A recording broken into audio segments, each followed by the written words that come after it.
రాజ్యాంగంలో విద్యను ఏ భాగంలో చేర్చారు? 4వ భాగం 45వ నిబంధన. రాష్ట్ర జాబితాలో ఉన్న విద్యను ఉమ్మడి జాబితాలోకి చేర్చిన ప్రధానమంత్రి ఎవరు? ఇందిరాగాంధీ గారు. ఏ రాజ్యాంగ సవరణ ద్వారా విద్యను రాష్ట్ర జాబితా నుండి ఉమ్మడి జాబితాలోకి చేర్చడం జరిగింది? 42వ రాజ్యాంగ సవరణ ద్వారా. 1986వ జాతీయ విద్యా విధానంను ప్రకటించిన ప్రధానమంత్రి ఎవరు? రాజీవ్ గాంధీ గారు.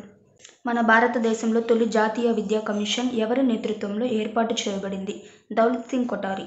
నూతన విద్యా విధానం కోసం సంప్రదింపులు జరపని కేంద్ర కేబినెట్ ఎవరి అధ్యక్షతన కమిటీని నియమించింది? TSR Subramanian. Committee for draft national education పాలసీకి ఎవరి నేతృత్వంలో కమిటీ నియమించారు? Doctor Kasturi Rangan. Committee for draft national education policy తన నివేదికను ఎప్పుడు సమర్పించింది? 2019 మే 31న. నూతన జాతీయ విద్యా విధానంను కేంద్ర మంత్రిమండలి ఎప్పుడు ఆమోదించింది? 2020 జూలై 29న.